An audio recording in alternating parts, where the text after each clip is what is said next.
Welcome to the Black Belt Business Podcast. My name is Matthew Brenner, and today I am with Mike Chat. And I'm really excited because Mike, it was actually a poster on my wall that I had autographed for many years growing up doing martial arts. And he visited my school when I was a kid and did a seminar, and I got a signed poster. And I'm pretty sure it's still in my childhood bedroom. And I meant to, Mm. I'm going to look after this. I'm gonna ask my little brother who lives there now. He's like 18, but I'm going to ask him. I mean, as far as I remember, it's next to my 50 Cent and Eminem poster. Okay. Now, obviously, yours is a lot cooler. I mean, theirs isn't signed, Of autographed, course, but of yeah, course, but yours yes. obviously is like one level up, at 50 Cent. But yeah, so he's really, really impactful in the martial arts industry. But I'm going to let you talk a little bit about your background, your history, and not only the martial arts industry, also acting and XMA and your school. So tell us a little bit about yourself. Wow, well, that's a lot to cover all in a little Yeah. intro. But yeah, I've been in the martial arts industry for a minute. And way back when I met your brother and came to your school, and I was introduced to the branding of the Asa shark, Yeah. that's what stood out in my mind is that you guys had branding and there was a mascot, so to say, and a really cool logo and this theme and the energy that came out of that. So number one, I love that. I'll never forget it. I have the Asa shark. It's either a sticker or a patch. I'm not sure which one, but I have it somewhere. So I have a collection. Oh yeah, In the I junk have a drawer somewhere. collection. Oh my God. Yeah. Well, it's in a box. It's in a, nicely organized. It's just a bunch of memorabilia back from the day, with a bunch of my medals and tours from seminars that I did. So I still have that. And, the fact that you have a poster, it's signed. I love that because, so many people now, fast forward a few decades, so many people have come and gone. They're not in the martial arts industry like we are, right? Like they didn't become an instructor, open up a school and stay in it 20, 30 years or more. They came and went, they trained, maybe they competed, and then, something happened in their life, whether it was a breakup, a divorce, a failed business, and they needed something to kind of like fill this void and to anchor themselves. And so many of these people wound up coming back to martial arts because that was the one thing that they did when they were younger that gave them so much confidence. They had so much support. They just remember this feeling. And this is what I talk about all the time is that when the world is spinning and you're in overwhelm and chaos and there's uncertainty, then you have to have that pole, that flagpole that you can just grab onto to ground yourself. And for many people, it's martial arts. So I love the fact that you say that you probably even still have it up on your wall, but the fact that it lived on your wall for even a little bit of time, that's pretty cool. Yeah. Yeah. So yeah, I started martial arts because I watched kung fu movies on TV with my dad during Samurai Sunday. Many people who have heard me speak, know this story. But I just wanted to do what they did. I wanted to be on TV. I wanted to be in a film, fly through the air and do all the moves and fight with weapons, for like 30 seconds and then land in cool poses, right? So fast forward to then competing. I did that. I wanted to do entertainment. I got into that. And, eventually I did open up my school, and we can go back and talk about any of these particulars. But, the big transitions were, I was the student learning from the instructor and my mentor, Sensei Sharky, and growing up in the martial art community, being supported by so many different people. Then it became all about myself, defining myself as a world champion competitor and just being super selfish and aggressive towards my own goals. Then win my titles and decide, okay, I'm done. Now it's about my students. And another one of my mentors, Grandmaster Clark from the ATA, he told me, he goes, you're in a very selfish period of your life. I'm like, I'm not selfish. He's like, you're extremely selfish. And he would talk about, everything that I do is focused on me.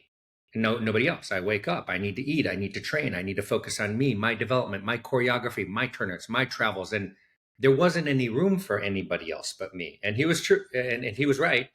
It was true. I just didn't see it like that. And he said, the moment you are done, like truly done competing, then your focus will turn towards your students. Cause I already had a team at that time. And I was training other kids that were coming up, and trying to do what I wanted to do, or I did. And so then that's exactly what happened.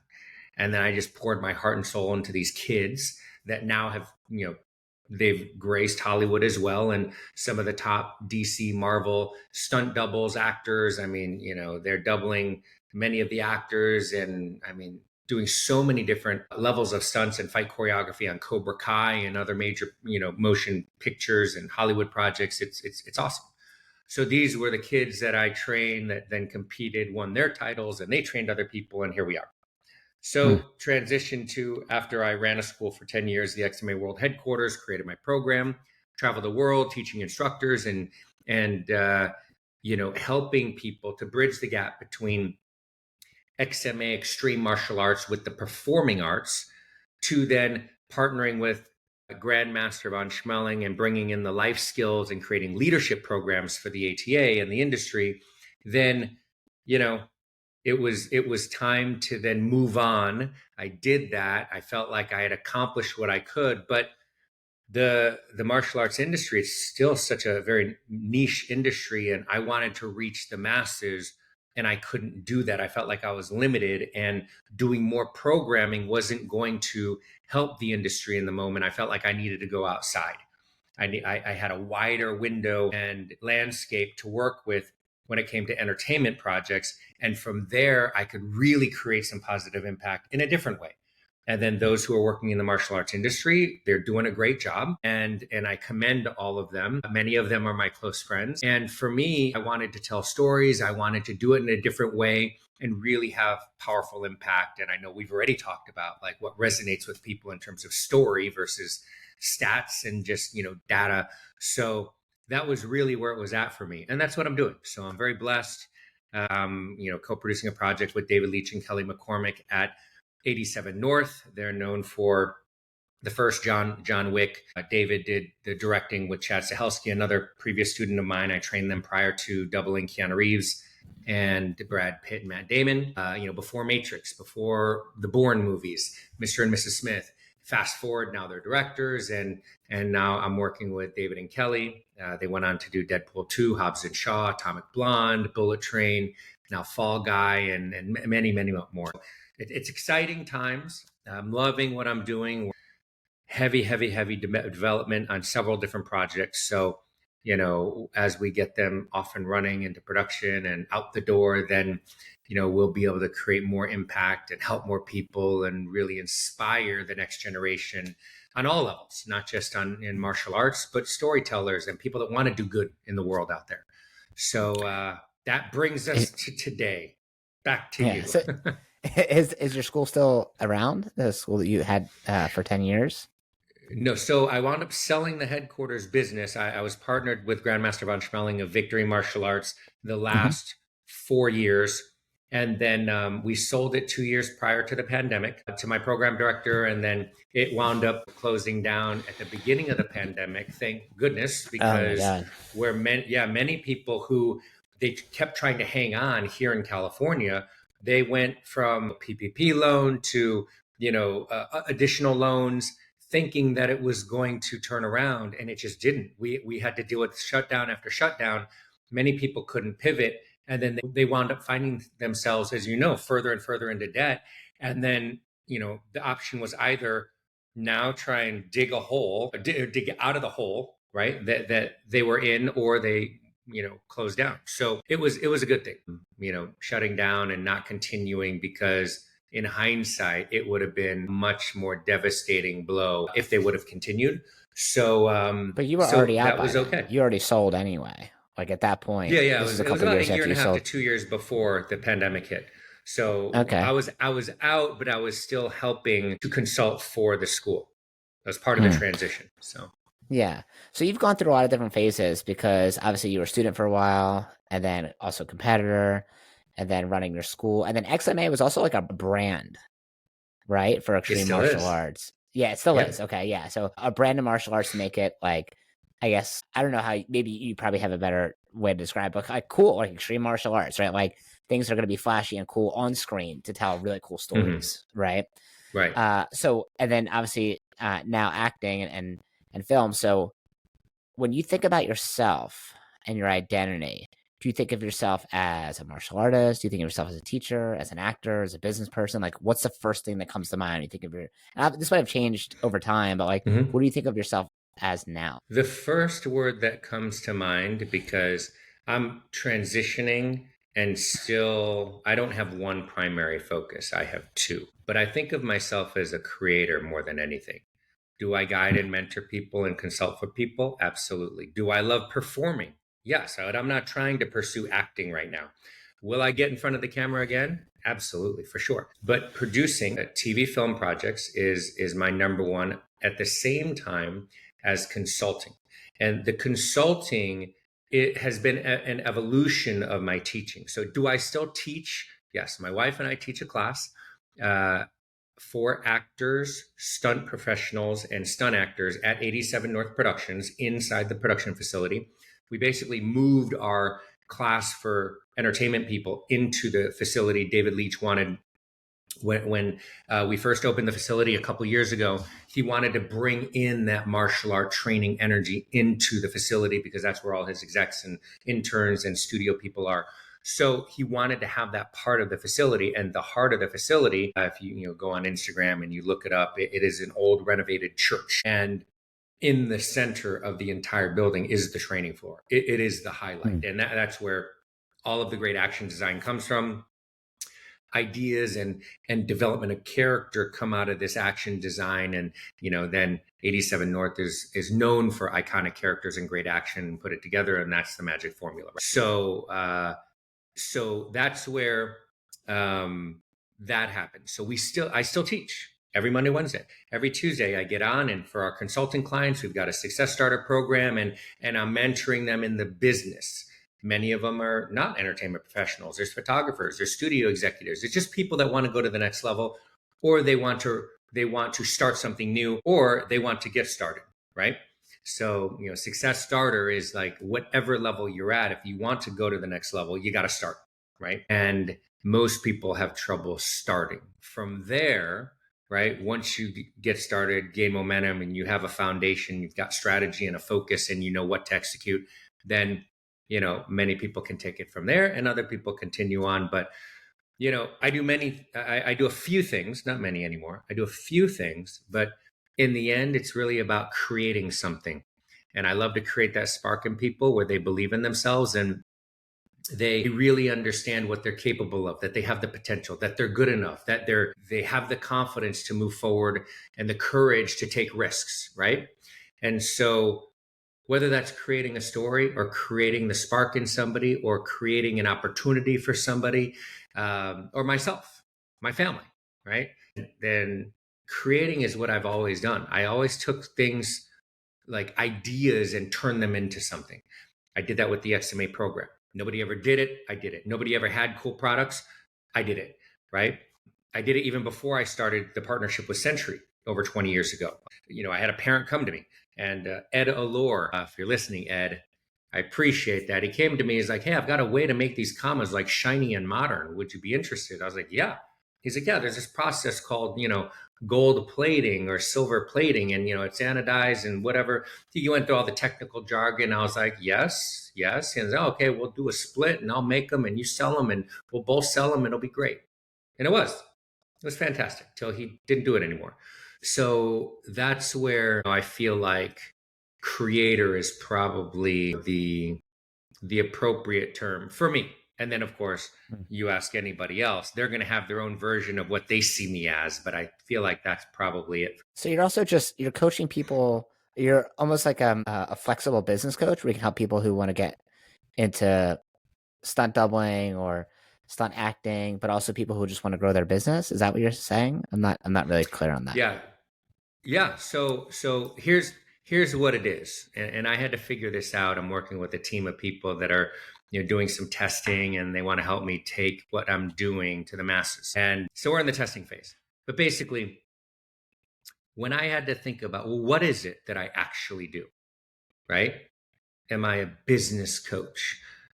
Not really. But I know a lot about business, but I'm not the guy who trained, hundreds of people to become millionaires. What I've realized is that I have a gift to help people see what they do not see in themselves. My saying is always, if you could only see what I see. And it's not just what I see, but it's what I sense and what I feel.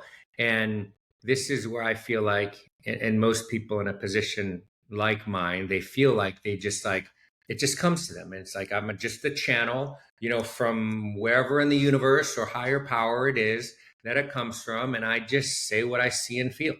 And I have this ability to help pinpoint the things that are holding people back and then structure it in a simple step-by-step strategy, so this way they can execute, so they don't get so overwhelmed. Obviously mental health is a big topic today, but stress and anxiety it's a huge factor when it comes to aging, depression, illness.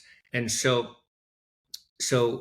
understanding what it is about people that prevents them from moving forward, right? Typically, it all comes down to fear of something, but exactly what is it for them? And then what are the actionable steps? People typically will say, well, I know these are the things that I need to do, right? Like, what are the main two problems in humanity? Not knowing what you want, or knowing what you want, not knowing how to get it. But simple things. I want to get stronger. I want to lose weight. I want to gain weight. I want to be smarter, and I want to be educated and go after this job or position. People already know what to do to lose weight and, to get in shape or be more healthy. They just can't do it. They don't have the discipline to do it. But it's not just discipline. There's so many factors that come into play that prevent us from being able to do things. So what I tell people is that I help people achieve that one thing that stands in their way from achieving everything else that they want. What does that mean? If you think about it, many people say, well, if I could just stop doing this, I could do all that other stuff, right? Or if I could just figure out this one missing piece, I'd be a millionaire. I could do it. I could kill it, right? If I could just focus and not get distracted by my phone, I would be so productive.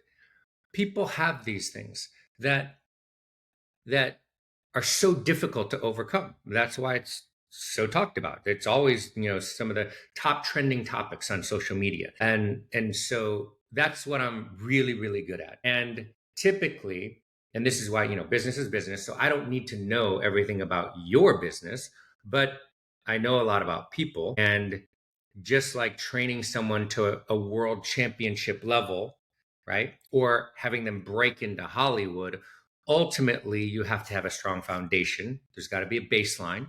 Then each level you go to, there's always another level beyond that. And once you reach those higher levels, you're just with a bunch more people, right? So ultimately you got to find ways to stand out. That's where my creativity comes in. The creator part of me is able to see things that people don't see.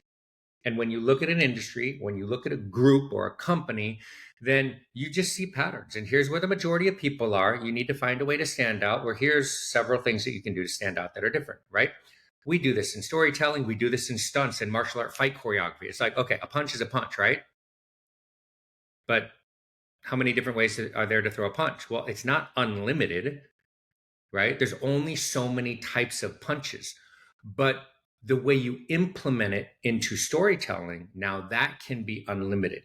And you can always find different ways to do it, different timing, different, subtext, different intent, different, you can change just one little thing about a punch, right? So instead of throwing the punch, you go, ha, and then throw the punch, right? Now you could hold it for 2 more seconds. You could hold it for half a second. You can punch and then twist and follow, like, I don't know if you can see that, like twist and Yeah. push even more, right? Like there's so many different ways to deliver a punch, but most people would say, yeah, but there's only so many punches. Correct. But how you do it, unlimited, right? This is where, when people place limits on themselves, that I don't. And I always said, like, everyone told me, like, well, everyone has a breaking point. I was like, I don't. Now, of course, we all do, and I've hit a breaking point many times throughout my life. But in my mindset, I was like, I don't have a breaking point. Now, of course, I go to train, let's say for a tournament, and like, you can only train for so long, then you just exhaust yourself, right? But my mindset was always, I can just keep going. It just doesn't make sense Mhm. to. Like, I'm not going to benefit anymore, right? And so I'm going to cut it here because I do need to go to sleep. I used to train late at night after work. And so that was just always my mindset. So I brought that mindset to creativity. And now later stages of my career, then unlimited, right, mindset and endless possibilities is what allows me to do the work and create the results that I do, because most people, they're limited. And even though we all are, it's just not in my mindset to allow the walls and the blocks to stop me. That makes sense. Hmm. So are you still part of the creative, I guess, structure or the creativity behind XMA weapons that involve with Sentry? Or has that kind of just moved on? Is that Yeah. What so the XMA brand, so everybody knows, I created the brand and the program. Century, in order to do the deal, Century, Mike Dillard, it made sense for him to own the brand. He wasn't going to sink $1 million into just the start and the development of the brand over the course of 3 years without owning it. And for me, it was like, well, this is what I wanted to do. They offered to promote my seminars. Like, I don't want to do seminars. I want to create a program. But here's what it's going to cost. Here's like, I want products, I want program, I want everything. And they're like, okay, let's do it. But like, here's how we're going to do it. So I had my royalties and everything, my agreement, and that survives the end of the programming. Our products live on. Many people don't know, even with all of the other weapons products and specialty products that they have, the XMA line of weapons is still outsells all the other weapons, which is awesome. do you still So do you still collect a royalty from that, or did that expire at some point, or is that for everything? no, so my royalty stands. It's for a lifetime, and then I just That's pass that awesome. on to my kids.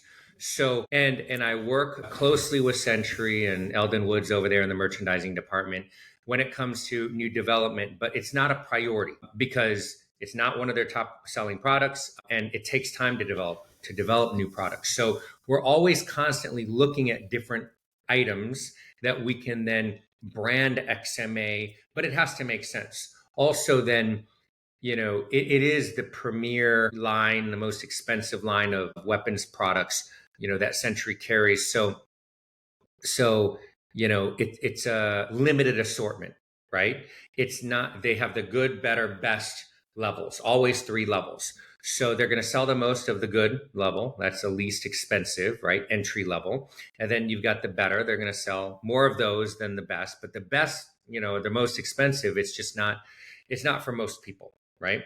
So it's more of a specialty product. So one of the things that we're looking to bring back is, well, I can't say, but there is a product we're looking to bring back. And when we figure it out, it just has to be safe. And we haven't found a way to make it completely safe. And that's one of the things that Century's known for is, their R&D, and, you can, it's not like buying a weapon online, from China. You don't know if the pin's going to fly out and the blade's going to, go into the audience at a demo.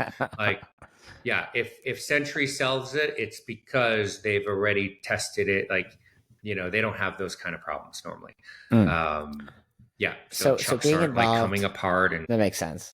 So being yeah. involved in the martial arts industry for so long, and XMA being the premier, almost like the luxury, but also performative brand, right? That's like super cool and Mhm. everyone wants. And part of XMA's branding, from what I remember as a kid, was just like it was just cool, it was flashy, right? It just wasn't like a regular kata, right? It was like a whole. There was definitely like really strong branding behind it. So my Mhm. question is, since you've been out of teaching in a regular school, right? Because you got rid of that before COVID, now you're in a whole different industry, Mhm. and in Hollywood, where Hollywood is where they create cool, right? Like, where do you think the trend is in martial arts now? Because it seems to me that the trend from a popularity, especially between styles, has changed, right? Like it used to be, Mhm. a lot of celebrities would do karate, right? Like whether it was like, Elvis or Steven Seagal or whoever. And now celebrities like, Zuckerberg and, UFC in general, they're doing jujitsu, right? Yep. And it seems that like that popularity has changed. So what is your thoughts on that? Do you feel like more traditional brands are fading and more like jujitsu, maybe Muay Thai are gaining in popularity? Like, where do you see that going? So it's interesting, but I need you to correct me if I'm wrong. Your sense of traditional martial arts is based in the Japanese, like karate, taekwondo arts versus, I mean, Brazilian jiu-jitsu is traditional for Brazil, It is traditional, right? yeah, but it's new in the U.S., right? Over the last Okay, 30 years or something. Yeah, right. yeah, you're right. I mean, Because jiu-jitsu is definitely traditional, but I'm thinking more like traditional in the U.S., like you said, okay, taekwondo, karate, yes, Shotokan, stuff like that. okay, Yeah, because I was born in Thailand, so when you say Muay Thai, it's like, but that is the art most of Thai traditional. people, Yeah, right? yeah, Yeah, yeah, right. yeah, yeah, So, yeah. okay, so I love all martial arts, and so whatever is popular is going to resonate with especially celebrity and high-end clientele. MMA, jiu-jitsu is and has been at the peak because of UFC, because of one fighting championship, right?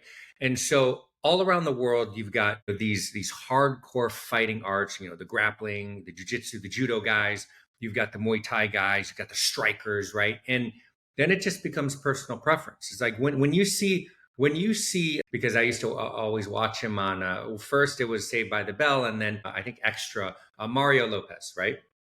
And I actually doubled him for an episode of this new show recently. So Mario Lopez, right? Like he's in his mid, looks fantastic, super ripped. He does jujitsu. Well, it's not just Latinos that are going to look at this guy and go, dude, like I should do that martial art, right? Just anyone in their 40s looks at this guy. He's on TV all the time. He's ripped and he does jujitsu. Well, that's cool, right? Good looking guy, super charismatic. He's on TV all the time. People like him and he likes jujitsu, right? Well, if he does it, like it's just by association, right? And then also proximity. People love proximity. It's like, well, yeah, one of my favorite actors, he does jujitsu. I do jujitsu, right? And they love proximity. There's nothing wrong with that.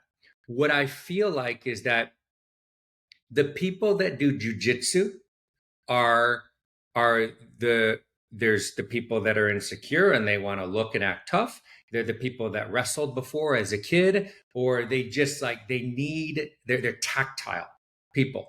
They need touch, right? I was never like that. I did so good in sparring as a junior competitor because I hated to get hit in the face. So I was super fast, right? And that was one of the main reasons why I was so good. And then I could kick really well. So I used that to my advantage. But one of my motivations was just not to get hit. It wasn't to score, it was to not get hit. So most of my techniques were defensive side kick or side hook kick because I had great kicks from forms. Then you get now this wave of Cobra Kai martial arts, right? So traditional karate. And then you see, because so many of my students from the Ralph Macchio, Cholo, Tanner Buchanan doubles, these are a lot of my guys, right? So Matt Mullins, Craig Henningsen, and then my instructor, I think they had 12 to 14 of our guys doing stunts the last 2 or 3 seasons. And the fight coordinator, Don Lee, fantastic martial artist. I did a commercial with him back in the day, and we grew up in the stunt industry together. Ken Bearfield, the stunt coordinator now, and even the previous one, Hiro Koda, the stunt coordinator for season, I think 2, 3, and also from Stranger Things, Hiro Koda, we used to compete against each other and with each other on the Metro All Stars team when we were kids, and then early on in the first 2 years of adult competing. And then he became the stunt coordinator for Cobra Kai. So it's like, it's really amazing that, there's a whole new generation of kids and young adults, as well as the ones that were younger when we saw the first four Karate Kids films growing up, that are part of this Cobra Kai demographic. So it's young and old, and those people are going to gravitate to karate. I think overall, it depends. It depends on where you're at, right? It's like if you grew up in a football family, you're probably watching football, right? You're probably going to, if you're a boy, you're playing football, right? If you grew up in a baseball family, you're probably playing baseball, right? Girls are playing softball, right? If your parents played tennis, you're probably at the country club, swinging the racket, right? So what I love is that now instead of well, I don't think I would like karate or taekwondo. What I love is that now there's more options available. It's like now there's a buffet when there was only McDonald's and a Burger King, right? It's now you can get, depending on where you live, Chick-fil-A, In-N-Out Burger if you're in, California, Sonic. And there's all kinds of options now for people's interests. But in the end, martial arts is great for everybody, right? Whether you're doing Tai Chi, Qigong, or you're doing a hard style, or you're doing MMA, like it's great for everybody. So do you think Cobra Kai has a positive impact in the martial arts industry overall? I don't know. What I know is that the saying that any press is good press, martial arts through Cobra Kai, it's back in the conversation, right? And now, parents know that, like, I have two clients right now. The parents, they were so excited about Cobra Kai, and then they watched a couple episodes. They're like, oh, okay, this is not appropriate for my 11-year-olds. And some 9-year-olds are watching Cobra Kai, and it's fine for those families, right? It's just like they let their kids watch horror films and rated R films too. But that's not everybody. So the fact that karate is back in the conversation. I mean, when you're the number one show on Netflix, it's a water cooler conversation type of thing, right? Mhm. Not for everybody, but for the moment. Like if you're a fan and you're a martial artist or not a martial artist, you're a fan and you're like you into Cobra Kai and someone's like, oh yeah, I totally binge watch all 4 seasons, right? I can't wait for the next one. Or I already watched all this, the new season that just dropped. It's like done. Then it's like you've got instant camaraderie just because of that. So it's not, there will never be a perfect storyline and wholesome type of programming for martial arts school owners, that they want these perfect stories with no drama, and we never want to show martial arts in a bad light. But that's just not true, and it's not sellable. You cannot sell a story that doesn't have drama and conflict. Mhm. So, and it's like, it's better to teach lessons of fairness, of camaraderie, of competition with martial arts involved, as far as I'm concerned, than more of the same stuff that we've seen for decades with football and baseball. Like those stories have been done, right? I want to see more stories with martial arts at the root. And this way, the transformation, right? The core values, the life skills, the lessons that are learned, it's because of martial arts, not because of the football coach teaching a lesson to the kids because it came from athletics. We have tons of those, and there will always be those stories. For me, I want to push, promote, finance, and produce films that have martial art based content where the student instructor relationship, the mentor the student relationship is interwoven into the fabric of the story. So if you're a martial arts business owner and like you obviously love storytelling and you are a creative, I think one of the things that martial arts school owners generally suck at is telling stories. Okay, because they're so impactful in what they do every single day, how they help kids and adults build confidence and discipline and respect. And they'll say it in their ads on Facebook, and they might talk about it sometimes, and it'll happen, but they're not good at like really promoting it. Actually, they're not good at storytelling, right? So, from a creative standpoint, from someone who's been in the industry and had a successful school for a decade, and now you're on the outside doing storytelling professionally, what do you think a school owner can do to better tell the stories of their students to promote their school? It's a great question, and this is what I used to train people on. So, with anything in business, you should have a system. If you don't have a system, then there's no structure, right? But once you have a system and you start practicing and executing the system, then everything that is uncomfortable eventually becomes comfortable, right? When it's difficult Sure. and you don't know how to do it, then you learn. So, the reason why martial artists typically don't do it is because martial artists are typically introverted, shy, right? Personalities. So many people think that I'm this outgoing, extroverted personality. You see me in front of 3,000 people at an industry event and I'm on stage with a mic or I'm teaching and super dynamic. But I'm the same. Shy, introverted by nature. I have extroverted tendencies, but the reason why I was able to develop my voice, the ability to speak and teach, is because I wanted to help people. So my desire to help and teach overpowered my insecurities. And my instructor, Sensei Sharkey, said one time he hit me because there was a student that was crying. It was just too hard for them, and I pushed them too hard. And he hit me in the arm. He's like, "What are you doing?" I was like, "What?" He's like, "Can you see that your student is crying?" And I was like, "Yeah." But I was kind of like frozen, like I didn't know what to do. And he's like, "Well, either you think that you're going to get in trouble because you made him cry, or you focus on helping him." And he just like looked at me. I was like, "Oh, I guess I should go help him." Mhm. And that was the beginning. So then afterwards, day's done. I'm sitting in the office with him, and he's like, you can't just stand there while people are hurting like that.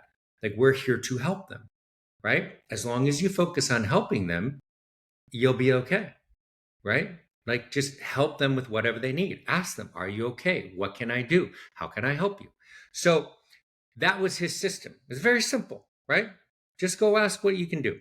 Then, then in terms of telling stories, every instructor has stories, great stories. They just don't know how to tell it. They don't practice it. So we have a system: write it, revise it, practice it, film it. We do this with actors. I do this with business people when they need to go pitch to their bosses, or they need to go give presentations, or they have to go out for financing. Or I've got some studio executives, directors that I work with, and they got to pitch themselves to other executives. Like, what are your chances if you just wing it?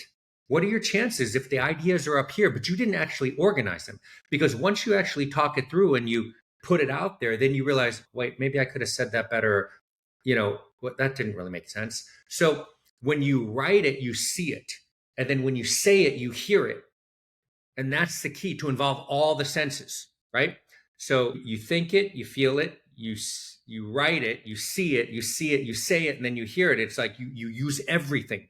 And then you can revise it, put it in the best order possible according to the priorities and what your goal is. You practice it, you listen to it. And when you practice it, then you get really good at it. But you can't get really good at delivery and execution of whatever you're going to say without practicing. So no wonder why martial arts school owners and instructors aren't good at telling stories. Is because they never practiced it, right? You start with this. Here's the best way to start. Even if you don't want to write it, because many people are like, I'm not going to do that. Okay, fine. So just go like this: personal story, personal story. This is how we train instructors. Okay. So then just tell us one simple thing that you may have learned, right? Or what's your favorite technique? Oh, my favorite technique, the Superman punch. That's a personal story. Can you expand on that? Oh yeah, because I saw Anthony Pettis in the UFC. I saw him do this Superman punch after he did the kick, off the cage. It was so cool. Personal story. Now, can you just tell that story to your class later today? Right? And instead of saying, okay, we're going to do the Superman punch, it looks like this, when you say, this is one of my favorite moves, I saw this on TV, right? Now it just gives a little bit more flavor, right? I don't know about you, but I like flavorful food, right? I like ethnic food. I can't just eat grilled chicken breasts. Like, I've got to have the Thai version. I got to have the Cajun version. I got to have the teriyaki version. Like, I need flavor in my food, but I need flavor in my life too. So that's where I equate that to. We all understand this, but then we get blindsided, and walls get thrown up as instructors, because then there's so many eyes on us, right? And instead of understanding the nature and the psychology of the people that we're talking to and trying to reach, then we're worried about what parents are going to say. We're worried about dealing with this kid or that problem. And so this is where the training comes in. And one of the best things that you can do is just practice, right? Start with your Yeah. favorite punch, your favorite kick, right? Your favorite tournament, or your favorite event. Maybe you did a demo, maybe your favorite board break, maybe it was your favorite sparring match, your favorite self-defense technique. It can be your favorite or your worst. It could be the time that you struggled the most and what you learned from it. So valuable, right? But these are some simple guidelines. What was the best thing you ever did in martial arts? What's the worst thing you ever endured but learned from it, right? When you win, you win. When you lose unless you learn. If you lose, then you learn and you're much better for it. So those are just some simple guidelines to get started. From there, it's like I could speak for and do a whole week. I've done a whole weekend training on training instructors how to speak, right? Like public speakers, but from the martial art mentor, life skills, leadership training perspective, right? Trigger words, stories, leadership tactics, all of these things, drills, and then how to deliver them. So this way they can keep it fun and exciting and not exhaust themselves. Even the most simple idea of that, just practicing it, is so obvious when people don't do it, right? It's like, oh, Yeah. you'll practice a kata 10,000 times before a tournament, but now you get to tell a story to a Mm-hmm. bunch of people who never told it before, and you've Yeah. never said it out loud, and you think you're going to be good at it when you say it out loud in front of everyone, or it's going to be bad, and you're going to trip over it, and then you're not going to want to do it again, or Yeah. you're just uncomfortable doing it. And I have a couple stories that if have been one of my students, or if you watch any of my videos, right, like I've told 1,000 times, like Mm-hmm. especially my first martial arts class. Like I've told it so many times, and every time I tell it, there's usually one little thing I'm like, oh, yeah, cool, I can say it better this way, or like Yeah. I could use this detail, I can move my hands differently when I say this one part. And I think people are also nervous that their listeners are going to get bored, or Right. not going to be entertained if they hear it more than once. But A, people forget. And B, Mm-hmm. like how many times you watch the same episode of a TV show and still enjoyed it? Right? Like, I don't know. Absolutely. I can't tell you how many episodes I've watched of It's Always Sunny in Philadelphia, like over and over again. Right. But I still Mm-hmm. do it. So Yeah. I'm really glad you pointed that out, because I think people need more of that. So for you Mm-hmm. as an actor and a producer now, who do you look to for advice for you personally? Like, who's your mentor in the production world, the film world? So I have many different, because I'm so close. I'm literally in the building with David Leitch and Kelly McCormick, and they've been not only just great influences and inspiration through the films that they're producing, but I'm also involved working with members of their team on the production side, the development side, as well as the stunt side. So it's such a mix that has been incredible. Rick and Andy Nathanson, two of my original mentors when I first came down, they managed me when I was very young and first started out in Hollywood. He was the line producer for Dragon, the Bruce Lee story, co-producer, line producer, and he also did a slew of the Van Damme movies of the '90s. So he was really, really big at the time, in status and influence, and they just took me under their wing, and even to this day is a great resource for me, a trusted resource that I know that they'll just tell me straight like it is, and not not BS anything. I sent one script to them and they're like, this is crazy, like why would you do this? And basically slammed the idea of it, not because it wasn't that good. The idea was good. The execution of the script needed work, but it was just a difficult film to make. And like for one of your first films, like you're trying to take on this massive project and everything is more difficult at this budget level. And like, why would you do that? And it was like, yeah, okay, well, I can focus my energies on something that is going to be easier, faster to move along, or get sucked into this major, major project that is just as risky as the rest. And there were no indications at the time that that one would pan out sooner, faster, or better than any of the other. So it Mm, was just like a huge time suck for me. So yeah, quickly shifted gears. So, those are just a couple to name the few. cool. We have some really good people around us. Yeah, and if you don't have a mentor, what I always tell people is like, you just pay a dummy tax. And a dummy Mm-hmm. tax is going to be energy, it's going to be money, it's going to be time. And dummy tax is always more expensive than just getting either A, paying a coach or someone to help you, or B, just finding a mentor who's actually going to invest in you, Mm-hmm. because you're going to avoid a lot of those mistakes. Some mistakes you just have to learn, I think, just like doing it yourself. Like there's just something you literally just have to learn, right? Mm-hmm. But there's other things that you can just avoid, and the dummy tax is always more expensive. So I want to ask you a couple questions about it's like kind of like rapid fire questions about yourself Mhm. and recommendations you have. So, first one is what's one skill you think you need to upgrade you to take your career to the next level? Like if you could upgrade one area in your life and you know this one area, if you upgrade this and make all the difference, what would that be for you? In my life or Yeah. in general for Yeah. people? Your life. No, your life. Upgrade. Well, so much for rapid fire. Okay, so let me talk myself through this. I'm constantly upgrading. I'm constantly pushing to that next level in everything to maximize my opportunities, my time, my days, my schedule. So, a film financing mentor. That's what I Mm. need. So if you learn how to do film financing, is that your next skill? Then you think that would take you to the next level if you upgrade that skill. Not that I need to learn it. I need to better understand and connect with the people. So instead of relying on a studio to pick up a project, if I want, we're exploring independent financing for two of our projects. It can be a more difficult route, but it can be a more lucrative direction Mm. depending on how you Mm. do it. So depends on what budget range you're in. And so we want to explore, and that is one thing that I could use right now. Cool. All right, next one. What's one business book or self-development book you'd recommend that's changed your life We're more than anything else? too many. Just Google the top, 100 No, no, business no. Tell books, us right? yours. Yeah, tell us yours. Okay. Relentless by Tim S. Grover. Not just Tell because me I about grew up in Chicago in the heyday of the Bulls and it. Michael Jordan, but there's just too many great things that came of that book. I'll say one of the standouts is Michael Jordan's first and only trainer. How did that happen? From a guy who never trained professional athletes before, he became Jordan's only personal trainer and went on to do, Kobe Bryant and many of the greats. Yeah, But yeah, essentially, and he speaks now and he's got his books and his program.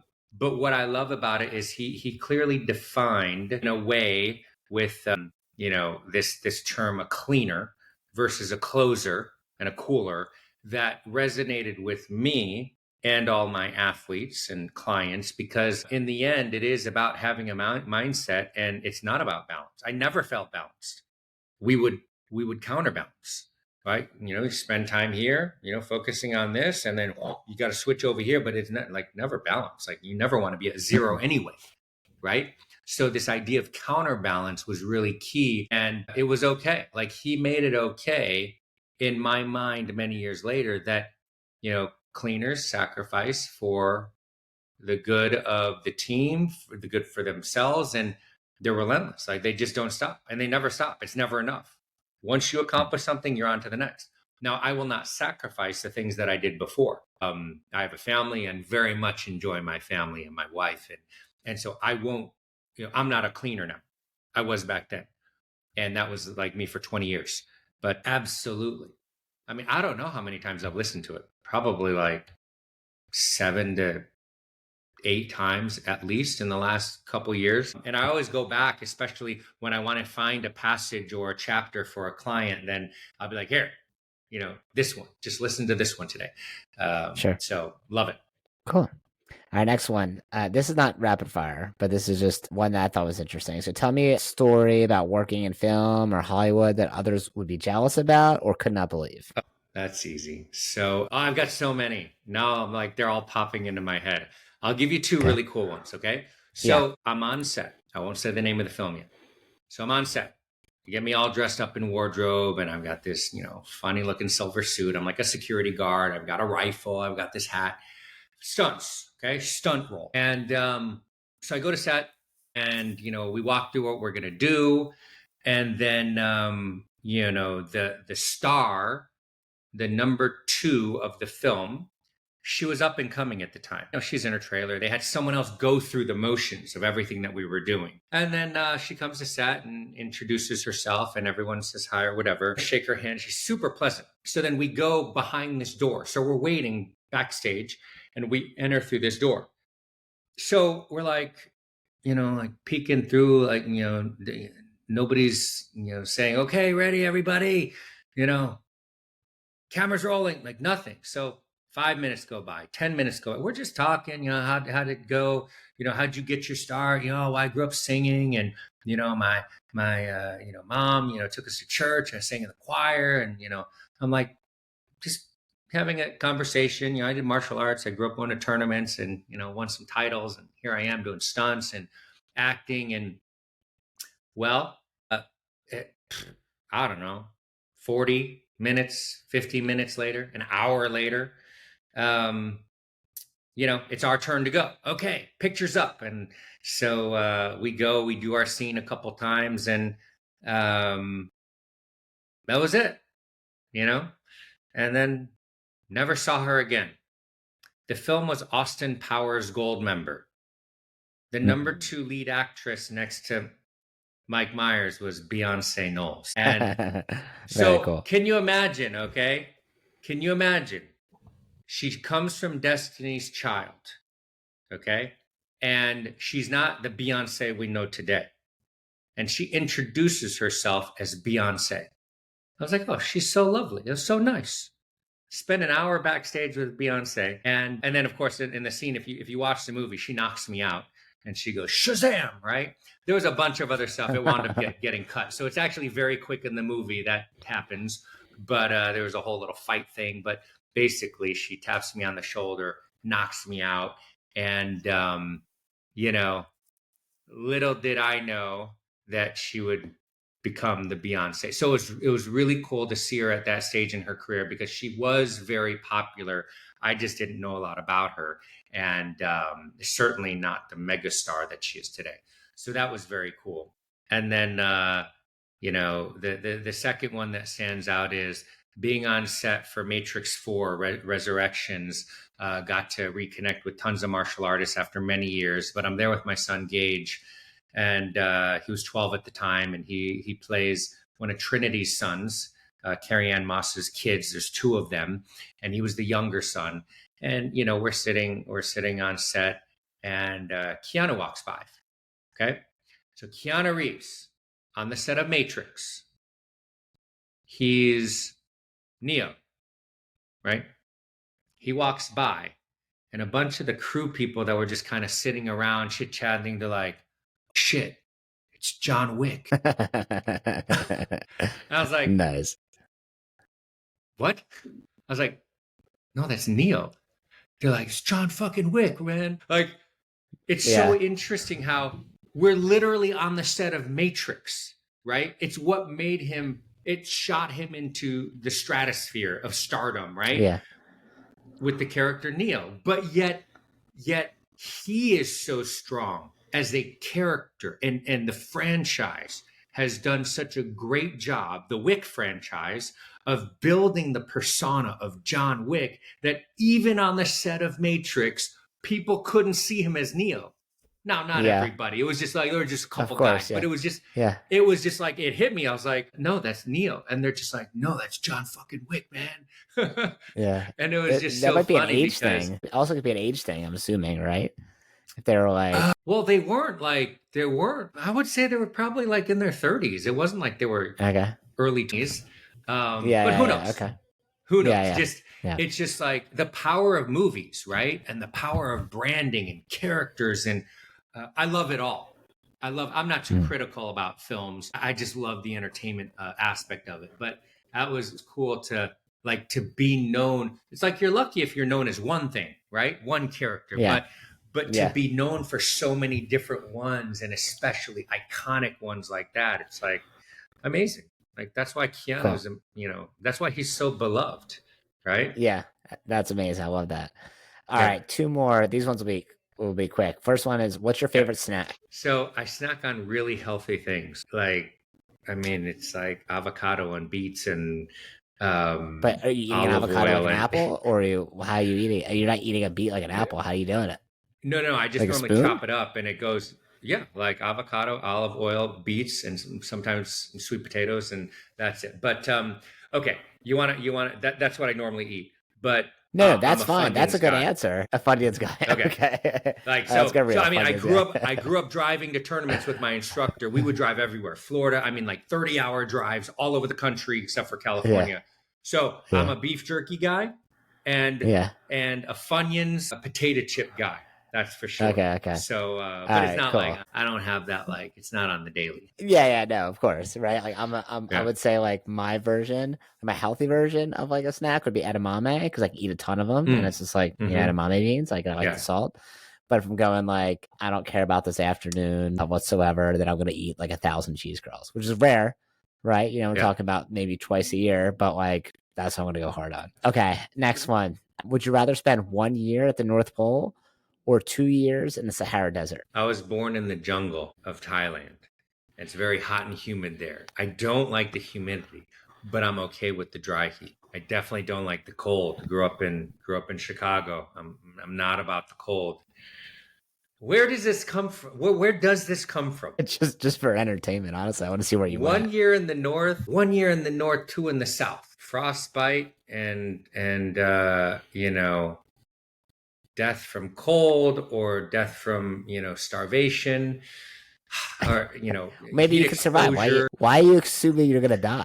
Why don't you just Why survive did it? my mind Yeah. why did my mind go there? Because we have 80,000 thoughts a day. Over 70% are negative, and 85% are repetitive. That's why. Yeah.